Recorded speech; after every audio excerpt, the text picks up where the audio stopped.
Hello, નમસ્કાર, જય શ્રી કૃષ્ણ. કેમ છો બધા? તો આજે આપણે બનાવશું ચાપડી ઊંધિયું. ચાપડી માટે મેં લોટ બાંધી લીધો છે. થોડુંક મોડું થઈ ગયું વ્લોગ બનાવવામાં અને લોટ બંધાઈ ગયો છે. આમાં નાખ્યું છે મેં આખું જીરું, જાડો લોટ, તલ અને મોણ આપણે નાખવાનું, ક્રિસ્પી એકદમ થાય અને આપણે ચાપડી એકદમ આપણે અડીએ ને ભૂકો થઈ જાય ને એવી રીતે મોણ આપણે નાખવાનું. મોણનું પ્રમાણ વધારે હોય છે ચાપડીમાં, જેથી કરીને એકદમ પોચી થાય અને ઉપરથી ક્રિસ્પી લાગે. તો ચાલો આપણે ચાપડી બનાવીએ.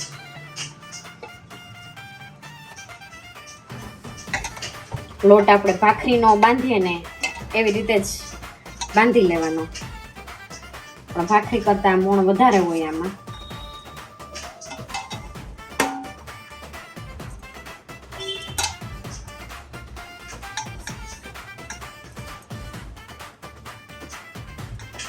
જો આ રીતનો લોટ હોય.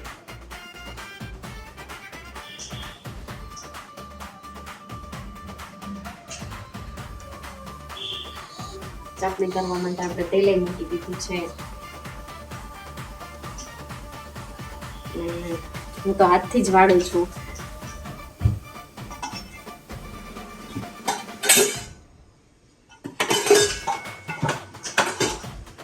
આવી રીતે આપણે પાટલી ઉપર રાખીને હાથથી જ આપણે ચાપડી બનાવી લેશું. આમાં વેલણની જરૂર પડતી નથી. બહુ જાડી એ નહીં ને બહુ પતલી એ નહીં, એવી આપણે ચાપડી બનાવી.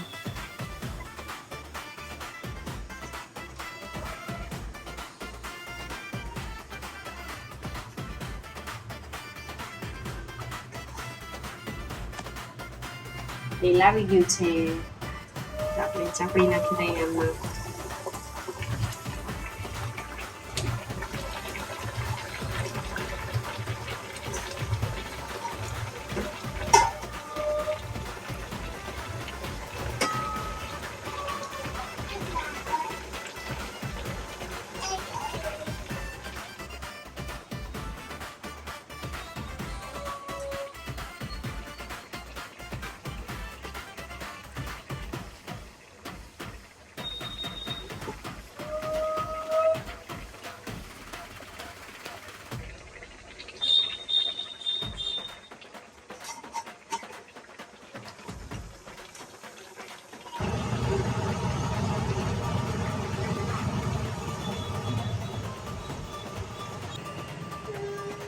કરું આપણી ચાપડી થઈ ગઈ છે તૈયાર.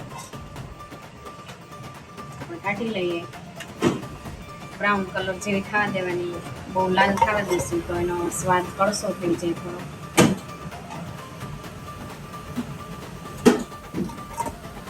આપણી ચાપડી છે તૈયાર.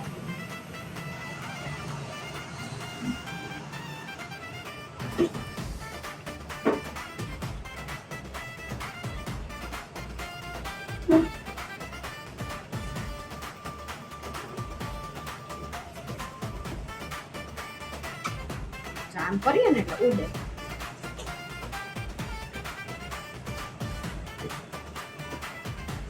આપણે આ બીજો ખાંડ નાખી દીધો ચાપડીનો.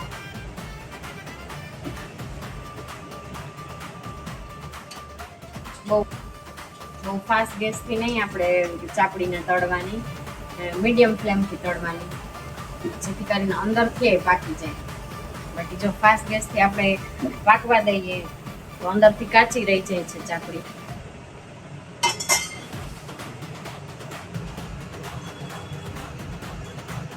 હવે આપણી ચાપડી થઈ ગઈ છે તૈયાર. હવે આપણે કરશું ઊંધિયાની તૈયારી.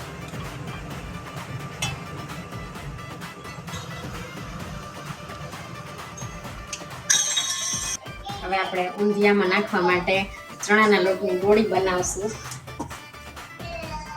આપણે બનાવવા માટે આ લીધી છે મેથીની ભાજી, અને હવે આપણે આમાં નાખશું ચણાનો લોટ.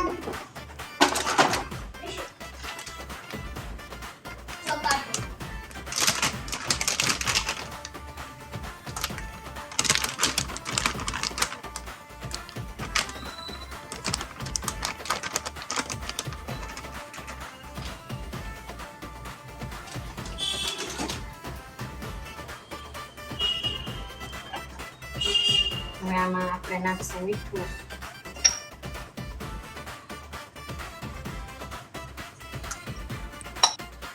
મીઠું, પછી આપણે નાખીશું મોણ,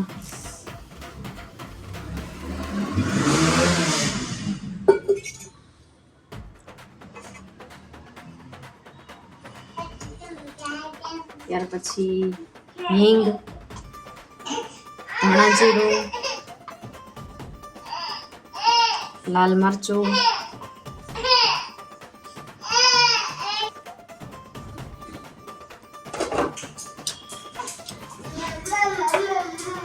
ગરમ મસાલો અને આપણે ગોળી થોડી પોચી થાય એના માટે આપણે નાખશું એક બાજુ સાજીના ફૂલ અને એની ઉપર આપણે લીંબુ નીચવી નાખશું અને ખાંડ તમે સ્કીપ કરી શકો છો. અમે થોડું ખટાશ ગળાશ વાળું ખાઈએ એટલે અમે ખાંડ નાખીશું. જો તમને ફાવે તો તમે ખાંડ નાખી શકો અને ના ફાવે તો સ્કીપ કરી શકો. હવે આપણે આનો લોટ બાંધી લઈએ. મેથીની ભાજી ઓલરેડી ભીની હોય, આપણે ધોઈને નાખી હોય એટલે પાણી નાખવામાં થોડું ધ્યાન રાખવાનું.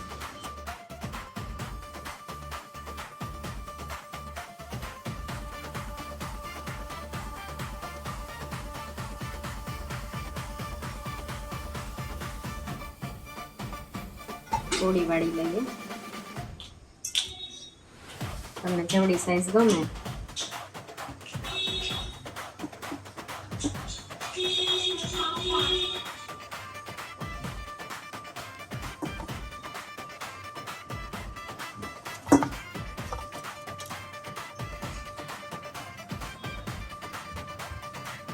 તેલ આપણું આવી ગયું છે એટલે આપણે ગોળી નાખતા જઈએ અને ધીમી ફ્લેમ પર આપણે આને પાકવા દેવાની.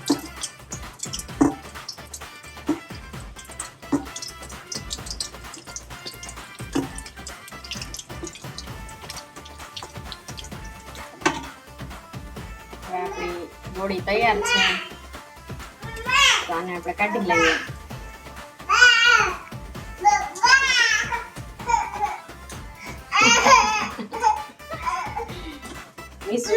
પપ્પા કરે છે. ગોળી થઈ ગઈ છે તૈયાર. હવે આપણે ઊંધિયું બનાવશું. તમને આ ગોળીની રેસીપી કેવી લાગી? તો હવે આપણે ઊંધિયાની તૈયારી તમામ કરી લીધી છે. અહીંયા મેં શાકભાજી સુધારી લીધું છે, રીંગણા, બટેટા, વટાણા, દૂધી, ફ્લાવર. બાકી તમને જે કંઈ શાકભાજી ભાવતું હોય એ તમે ઊંધિયામાં તો નાખી જ શકો. આ છે લસણની પેસ્ટ, આ છે ટમેટાની ગ્રેવી, આ છે ગરમ મસાલો અને થોડોક કિચન કિંગ મસાલો મેં નાખ્યો છે આમાં, અને આપણા રેગ્યુલર મસાલા અને મીઠું. તો સૌથી પહેલા તો આપણે તેલ મૂકી દઈએ. આપણે ચાપડી હારે ઊંધિયું બનાવવાનું છે એટલે આમાં ભરપૂર રસો હશે.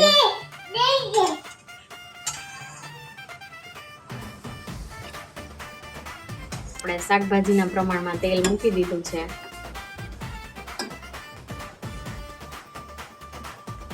તેલ આવી ગયું છે તો હવે આપણે આમાં લસણ નાખી દઈએ.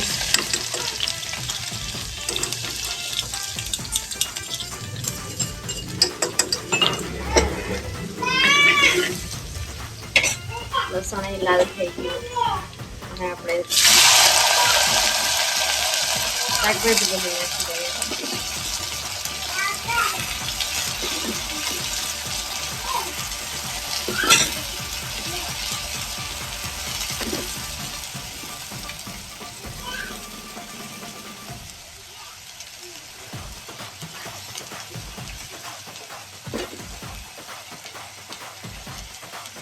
હળદર, મીઠું, પેલા આપણે હળદર મીઠું થોડું પાકવા દઈએ. 2 મિનિટ જેટલું, જાજી નહીં.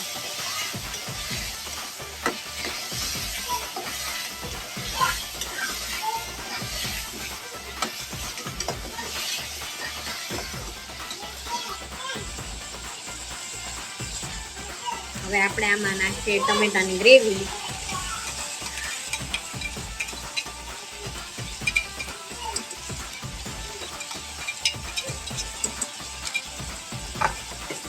ટમેટાની ગ્રેવી નાખ્યા પછી આપણે એકવાર હલાવી લઈએ. 2 મિનિટ પાકવા દઈએ અને પછી આપણે બાકીના મસાલા નાખીશું. 2 મિનિટ 3 મિનિટ જેવું થઈ ગયું છે તો હવે આપણે આમાં ગરમ મસાલો અને કિચન કિંગ મસાલો નાખી દઈએ.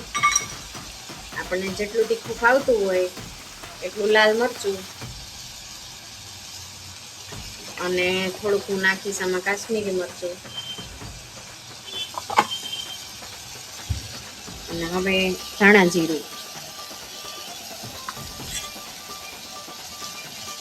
એમાં મસાલો સારી રીતે મિક્સ થઈ જાય ત્યાં સુધી આપણે હલાવીએ.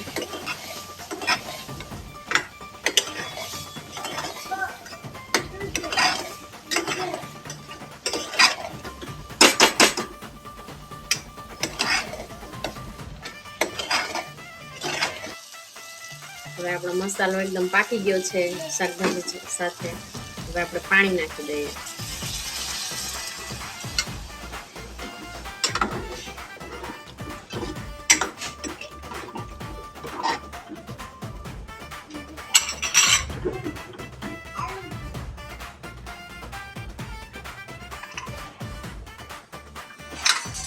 હવે આપણે કુકર બંધ કરી દઈએ. 3 થી 4 સીટી વગાડી. 3 થી 4 સીટી આપણે આમાં વગાડી લઈએ એટલે આપણું ઊંધિયું થઈ જશે તૈયાર.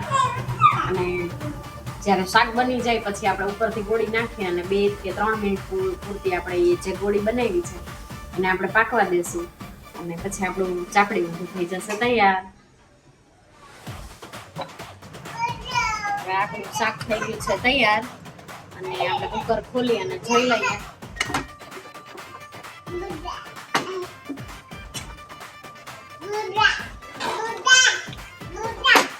તમે જોઈ શકો છો આપણે આ રસાવાળું ઊંધિયું ચાપડી સાથે ખાવા માટે બનાવ્યું છે એટલે રસો વધારે હોય. હવે આપણે આમાં નાખી દઈએ ધાણા ભાજી અને આપણે જે ગોળી બનાવી છે આ ગોળીને આપણે 2 થી 3 મિનિટ પૂરતી આમાં ઉકળવા દેશું. અને જો રસાનો તમને ઘટાડો લાગે કારણ કે ગોળી નાખીએ એટલે રસો તરત સોસાવા માંડે. હવે આપણે આને ઉકળવા દેશું.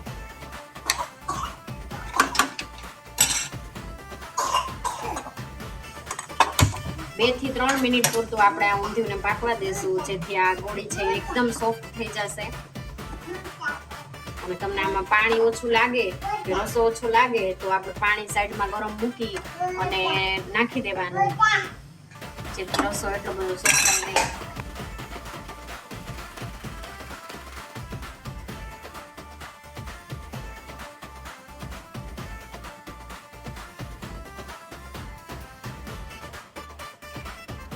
આપણે ચાપડી ઊંધિયું ડુંગળી સાથે અને મમરી પાપડ સાથે તૈયાર છે.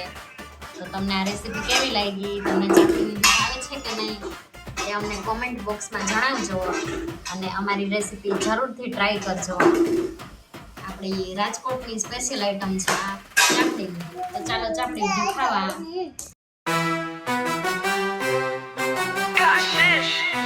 And Miss Rivlom